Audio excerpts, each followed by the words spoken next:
الحمدللہ وحدہ والصلاة والسلام علی من لا نبی بعدہ اما بعد فاعوذ باللہ من الشیطان الرجیم بسم اللہ الرحمن الرحیم ومن حیث خرجت فولی وجہک شطر المسجد الحرام وإنہ للحق من ربک وما اللہ بغافل عما تعملون ومن حیث خرجت فولی وجہک شطر المسجد الحرام وحیث ما کنتم فولوا وجوہکم شطرہ لئلا یکون للناس علیکم حجہ الا الذین ظلموا منہم فلا تخشوہم واخشونی ولأتم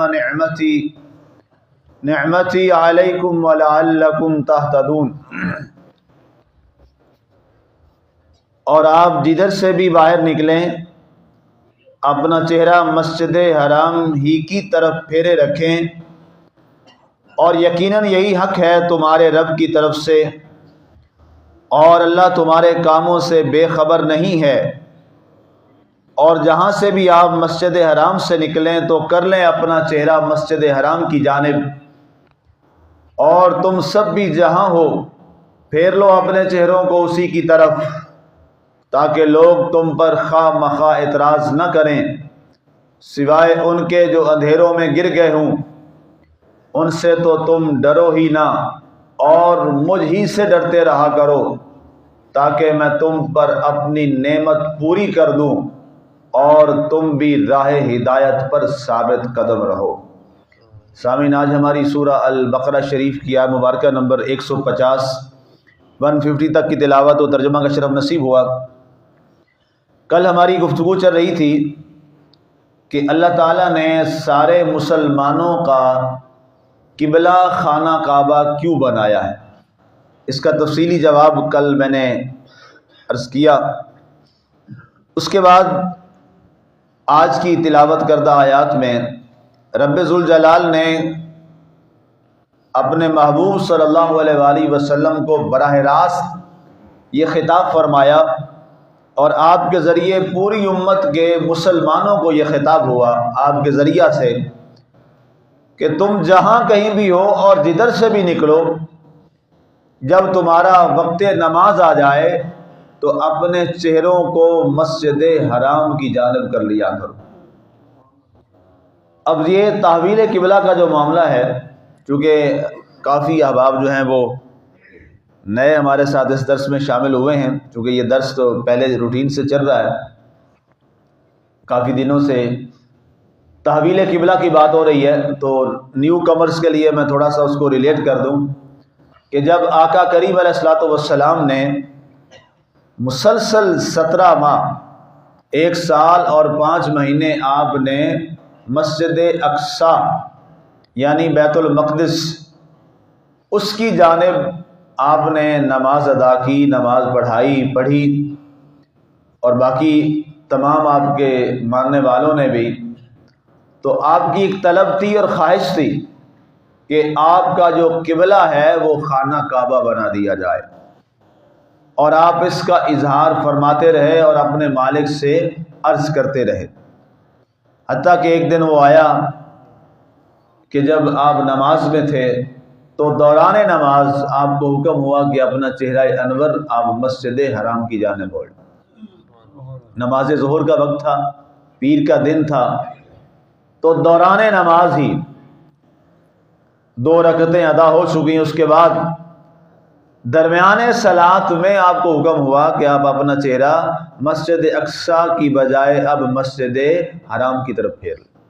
اب یہ پوری تفصیل جس سے پچھلی والی آیات میں وہ گزر چکی ہے، تو اب اس حوالہ سے اب مسلمانوں کو یہ بات کیوں فرمائی جا رہی ہے کہ تم جہاں کہیں بھی ہو، چاہے مشرق میں رہتے ہو، مغرب میں رہتے ہو، عربی ملک ہے، عجمی ملک ہے، تمہارا کسی بھی جگہ سے خطے سے تعلق ہے، تو تم سب جہاں کہیں بھی نکلو تو فولی وجہک شطر المسجد الحرام، تو اپنے چہروں کو مسجد حرام کی جانب کر لیا کرو۔ اب پوری دنیا کے مسلمانوں کا قبلہ ایک ہے، جہاں کہیں بھی مسلمان ہیں، کیوں ایک قبلہ ہے؟ اس کی وجہ کیا ہے؟ اس کی بنیادی وجہ یہ ہے کہ اللہ تعالیٰ مسلمانوں میں ایک مرکزیت قائم کرنا چاہتا ہے۔ مسلمان آپس میں ایک مرکز کے ساتھ جڑ جائیں، آپس کے ان کے اختلاف رنگ، اختلاف زبان، اختلاف ثقافت، یعنی اگر کسی کا زبان اور ہے، کسی کی ثقافت اور ہے، کسی کا جغرافیہ اور ہے، کسی کی تہذیب اور ہے، یہ ساری چیزیں چاہے جتنی بھی الگ ہو جائے، کسی کی زبان عربی ہے، کسی کی عجمی ہے، کسی کی زبان جو ہے وہ کوئی انگریزی بولتا ہے، کوئی فارسی بولتا ہے، کوئی اردو بولتا ہے، کوئی زبان افغانی بولتا ہے، جو بھی زبان بولتا ہے، ایرانی بولتا ہے، فرمایا زبانیں تمہاری چاہے مختلف رہیں لیکن اے مسلمانوں تم جہاں کہیں ہو، سات سمندر پار بھی ہو، خشکی میں ہو، جزائر میں ہو، جہاں بھی ہو، تم سب کا مرکز ایک ہے۔ تم سب کا مرکز ایک ہے، جس کی سب سے زیادہ ضرورت ہے اس وقت، اور اس بات کو ہمیں سمجھنا چاہیے۔ صرف یہ نہیں کہ ہم آئے اور رٹے رٹائے منہ طرف خانہ کعبہ شریف کے اللہ اکبر کھڑے ہو گئے، نہیں، اس لاجک کو سمجھنا چاہیے کہ ہر طرف ہے تو اللہ ہی۔ مشرق کی جانب کیا اللہ نہیں ہے؟ اللہ ہے۔ کیا شمال کی جانب اللہ نہیں ہے؟ ادھر بھی ہے اللہ۔ جنوب کی جانب اللہ نہیں ہے؟ ادھر بھی ہے۔ شمال جنوب جس طرف آپ دیکھیں ہر طرف اللہ ہی اللہ ہے، لیکن سب کا رخ کس طرف ہے؟ ایک کی طرف، مسجد حرام کی طرف۔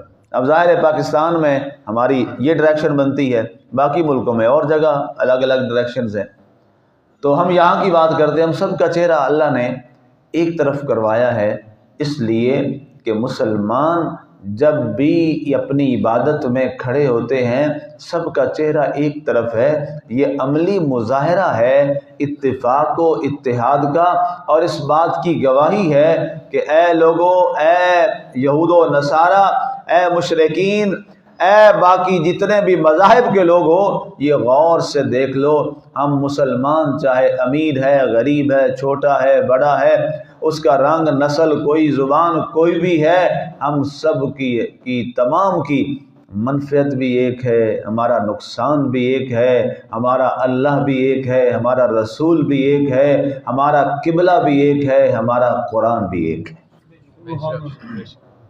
یہ ایک عملی مظاہرہ ہے، یہ جو ہم سبھی اکٹھے کھڑے ہوئے اور ایک طرف ہم نے منہ کیا، یہ اس کا عملی مظاہرہ ہے۔ تو وہ قوم جو ایک ہی طرف منہ کرے اپنی عبادت میں، اور اس کے بعد وہی قوم ٹکڑوں میں تقسیم ہو کر کسی کا منہ ادھر ہو اور کسی کا منہ ادھر ہو، تو کیا وہ قبلہ کی طرف اکٹھے ہو کے ایک طرف منہ کرنا، اس کی حقیقی روح ہمیں نصیب ہوئی کہ نہ ہوئی؟ نہ ہو سکی۔ یہ غور کرنے والی چیزیں ہیں۔ قرآن کے ایک ایک لفظ میں آپ نے غور کرنا ہے، توجہ کرنی ہے کہ آخر اللہ نے ایسا کیوں کیا ہے۔ اس میں کوئی نہ کوئی ایسی بات تو مضمر ہے، اور سب سے بڑی بات مضمر یہ ہے کہ مسلمان ایک قوت بن جائیں، جس کے آج بہت زیادہ ضرورت ہے۔ آج پوری دنیا میں مسلمان الگ الگ مار کھا رہے ہیں۔ ایک ملک اس پر اغیار کا حملہ ہوتا ہے بہانے سے، دوسرا کہتا ہے یہ اس کا معاملہ ہے، مجھے اس سے کیا لگے۔ ایک پر حملہ ہوتا ہے، دوسرا کہتا ہے بس ٹھیک ہے۔ لفظوں سے آپ کہتے ہیں ہم اس کی مذمت کرتے ہیں یا کچھ بات کرتے ہیں، اس سے زخموں پر نمک پاشی تو چلے نہیں ہے، لیکن اس پر مرہم بھی نہیں آتا۔ ایک شخص ہے، وہ بھوکا ہے، اس کو روٹی چاہیے، آپ کہتے ہیں جی مجھے آپ کی بھوک کی بڑی تکلیف ہے، میں بڑی مذمت کرتا ہوں، آپ بھوکے ہیں۔ وہ کہتا ہے تمہاری مذمتیں 1000 دفعہ جائیں بھاڑ میں، مجھے کیا لگے، مجھے تو روٹی چاہیے، مجھے تو میرا پیٹ بھرنا چاہیے۔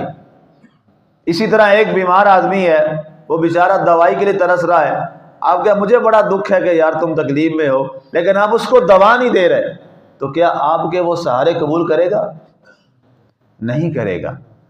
آج اس وقت امت کو اس بات کے ادراک کی بہت زیادہ ضرورت ہے کہ اگر ہمارا قبلہ ایک ہے، ہمارا اللہ ایک ہے، ہمارا رسول ایک ہے، ہماری کتاب ایک ہے، ہمارا دین ایک ہے، تو مسلمان ایک کیوں نہیں ہیں؟ کیا تو مسلمان ایک ہیں؟ نہیں ہیں۔ کل میں نے ایک بات کی تھی، کل کی آیت کی تفسیر میں، کہ جو ایک مسلمان ملک کا دشمن ہے، دوسرا اسے تمغہ پہنا رہا ہے مسلمان ملک۔ پہنائے جاتے ہیں نا، آپ ہر روز دیکھتے ہیں۔ اب تو نیٹ کی دنیا نے پوری دنیا کو ایک چپ پہ اکٹھا کر دیا ہے۔ آپ دیکھتے ہیں ایک مسلم ملک کا بدترین دشمن، اس کے ہاتھوں میں مسلمانوں کا ناحق خون لگا ہوا ہے، اور وہی دوسرے ملک میں جا کے اس کو سلامی پیش کی جاتی ہے مسلم ملک میں۔ تو یہ کیا ہے؟ ہم نے اپنی وحدت کو سنبھالا نہیں ہے۔ تو اللہ نے فرمایا تم جہاں کہیں بھی ہو، حق یہ ہے تمہارے رب کی طرف سے کہ تم اپنی توجہ کا قبلہ ایک ہی بناؤ، اپنی صفوں میں اتفاق اور اتحاد پیدا کرو، تاکہ کفر کے مقابلے میں اللہ تمہاری طاقت کو مضبوط کر دے۔ اور فرمایا جہاں بھی تم کہیں نکلو، پھر دوبارہ یہی آیت دہرائی، تو اپنے چہروں کو کدھر پھیر لیا کرو؟ مسجد حرام کی طرف، وحیث ما کنتم، اور تم جہاں کہیں بھی ہو، فولوا وجوہکم شطرہ، اپنے چہرے اس کی جانب پھیر لو، لئلا یکون للناس علیکم حجہ، تاکہ لوگ تم پر خواہ مخواہ اعتراض نہ کریں۔ اچھا، اعتراض کیا تھا؟ اعتراض یہودیوں کا یہ تھا کہ تم مسلمانوں یہ کہتے ہو کہ ہمارا دین سب سے افضل، ہمارے رسول سب سے افضل، ہمارا قرآن سب سے افضل، حال یہ ہے کہ تمہارے پاس تو اپنا قبلہ بھی نہیں ہے، تم تو ہمارے قبلہ کی جانب منہ کر کے نماز پڑھتے ہو۔ یہ تب کی بات ہے جب ابھی خانہ کعبہ کو مسلمانوں کا قبلہ نہیں بنایا گیا تھا۔ تو اس پر مسلمان پریشان ہوئے اور بارگاہ رسالت مآب صلی اللہ علیہ وسلم میں عرض کی، یا رسول اللہ علیہ وسلم آپ اللہ سے عرض کریں کہ ہمارا قبلہ خانہ کعبہ بنا دے، تاکہ یہود و نصارہ یہ جو ہمیں تانا مارتے ہیں، ہم یہ تانا سننا نہیں چاہتے ان کا۔ تو اللہ تعالیٰ نے آپ کی پھر یہ دعا قبول فرمائی اور مسلمانوں کا قبلہ خانہ کعبہ بنا دیا۔ اس کے بعد فرمایا الا الذین ظلموا منہم فلا تخشوہم واخشونی۔ اب یہ بھی ایک بڑا اہم سبق ہے ہم مسلمانوں کے لیے۔ فرمایا محبوب صلی اللہ علیہ وسلم، یہ جو ظالم لوگ ہیں نا، ان سے آپ نے ڈرنا نہیں ہے، ظالموں کا آپ نے ڈٹ کر مقابلہ کرنا ہے، اور آپ کی امت نے بھی ظالموں سے ڈرنا نہیں ہے، ان کا مقابلہ کرنا ہے۔ ڈرنا کس سے ہے؟ وخشونی، صرف میری ذات سے ڈرنا ہے۔ خوف کس کا ہو؟ اللہ کا ہو۔ اور فرمایا جب تمہارے دلوں میں میرا خوف پیدا ہو جائے گا تو فرمایا سارے خوف کو ختم کرنا پھر اللہ کی ذمہ داری ہے۔ یہ یاد رکھیے، جو اللہ سے ڈرتا ہے وہ کسی سے نہیں ڈرتا، یہ طے ہے۔ جو اللہ سے ڈرتا ہے وہ کسی سے نہیں ڈرتا، اور جو اللہ سے نہیں ڈرتا وہ ہر ایک سے ڈرتا ہے۔ اس لیے اپنے دل میں اللہ کا ڈر اور خوف اور تقوی۔ اب اللہ کا ڈر کیا ہے؟ اللہ کا ڈر کیا ہے؟ دو ڈر ہوتے ہیں۔ ایک ڈر احترام اور عزت کی بنیاد پہ ہوتا ہے، ایک ڈر جسمانی سزا کی بنیاد پہ ہوتا ہے۔ ایک شخص ہے وہ جناب ڈرتا ہے پولیس والے سے، باقی موذی چیز سے، سانپ سے، جو چیز ڈستی ہے۔ ایک وہ ڈر ہوتا ہے جو والدین کا ہوتا ہے۔ دونوں میں فرق ہے کہ نہیں ہے؟ بہت فرق ہے۔ ماں باپ کا جو ڈر ہوتا ہے وہ احترام کی وجہ سے ہوتا ہے، استاد کا ڈر احترام کی وجہ سے ہوتا ہے، عزت کی وجہ سے ہوتا ہے، اور موذی چیزوں کا ڈر اس کے نقصان پہنچانے کی وجہ سے ہوتا ہے۔ تو اللہ تعالیٰ سے آپ نے وہ موذی چیزوں والا ڈر نہیں رکھنا، نہیں، اللہ کا ڈر اپنے دلوں میں اس کے احترام کی بنیاد پہ کرنا ہے کہ اتنا بڑا اللہ جو اکبر ہے، اس کی عزت ہے، عظمت ہے، میں اس کے دربار میں کھڑے ہو کے یہ برائی کروں۔ جب انسان کے دل میں یہ بات آ جاتی ہے تو وہ پھر کیا کہتا ہے؟ اللہ کے مقابلے میں اب کوئی بھی طاقت آئے تو میری سامنے اس کی کوئی حیثیت نہیں ہے، اس کائنات کا سب سے بڑا بادشاہ مالک خالق ایک ہی ہے، اور وہ اللہ کی ذات ہے۔ علامہ نے کہا تھا ایک بار رحمۃ اللہ علیہ نے، ایک سجدہ جسے تو گراں سمجھتا ہے، 1000 سجدوں سے دیتا ہے آدمی کو نجات۔ فرمایا ایک کو جھک جاؤ، سب کے سامنے جھکنے سے تمہاری جان چھوٹ جائے گی۔ ایک کے آگے جھک جاؤ، ایک سجدہ کر لو، سے مراد کیا ہے؟ اس کے آگے جھک جاؤ۔ جب اللہ کے آگے جھک جاؤ گے تمہیں کسی کے آگے نہیں جھکنا پڑے گا، اور اگر اللہ کے آگے نہیں جھکو گے تو پھر نہ جانے تمہیں کس کس کے آگے جھکنا پڑے گا۔ آپ دیکھیے صحابہ کرام کی شخصیات، اس کے بعد ان کے نقش قدم پہ چلنے والے نیک اولیاء، صوفیاء، علماء حق، انہوں نے کیا کیا؟ وہ بڑے بڑے فرعونوں سے لڑ گئے، ڈٹ گئے، وہ بڑے بڑے شہنشاہوں سے وہ لڑ گئے۔ وجہ کیا تھی؟ ان کے دلوں میں اللہ کا تقوی موجود تھا، ان کے دلوں میں اللہ کا تقوی موجود تھا۔ علامہ نے کہا نہ تخت و تاج میں نہ لشکر و سپاہ میں ہے جو بات مرد کلندر کی بارگاہ میں ہے۔ وہ مرد کلندر تبھی بنتا ہے جب اس کے دل میں اللہ کا خوف پیدا ہوتا ہے۔ فرمایا محبوب ان سے مت ڈریے، صرف مجھ سے ڈریے، وَلِيُتِمَّ نِعْمَتِي عَلَيْكُمْ، تاکہ میں تم پر اپنی ساری نعمتیں پوری کر دوں، وَلَعَلَّكُمْ تَهْتَدُونَ، اور تاکہ تم ہدایت پر ثابت قدم رہو۔ اللہ ہمیں عمل کی توفیق عطا فرمائے، اللہ ہمیں ہدایت بھی دے اور ہدایت پر ثابت قدم بھی رکھے۔ اور یہ ماہ مقدس جو عظیم ماہ مبارک آیا ہے، اللہ تعالیٰ اس کی ہمیں قدر کرنے کی توفیق عطا فرمائے۔ اللہ رمضان کا ہمیں رسمی مسلمان نہ بنائے، اللہ ہمیں حقیقی مسلمان بنائے۔ ہم رسمی روزہ نہ رکھیں، حقیقی روزہ رکھیں۔ ایسا نہ ہو کہ روزہ بھی ہو، جھوٹ بھی چل رہا ہو، تو یہ بھوک پیاس کا سوا کچھ نہیں ہوگا۔ روزہ بھی چل رہا ہو، زبان پہ گالیاں گلوچ بھی ہو، اور جھوٹ بھی، اور فریب بھی، اور مکاریاں بھی، تو یہ روزہ سوائے بھوک پیاس کے کچھ بھی نہیں ہے، بیکار، وقت کا ضیاع۔ اس لیے عبادت جو ہے، اصل میں روزہ کا لغوی معنی کیا ہے؟ رک جانا۔ روزے کا لغوی معنی عربی میں صوم کا معنی کیا ہوتا ہے؟ رک جانا۔ کس سے رک جانا؟ ہر اس چیز سے رک جانا جس سے اللہ نے روکنے کا حکم فرمایا ہے۔ اگر اس سے نہیں رکے تو پھر روزہ کوئی فائدہ کوئی نہیں، یاد رکھیے گا، پھر روزے کا کوئی فائدہ نہیں ہے۔ اللہ ہمیں روزے کی حقیقی روح نصیب فرمائے، اور اس ماہ میں ہمیں اپنی اصلاح کی توفیق عطا فرمائے۔ آمین۔ وما علینا الا البلاغ المبین۔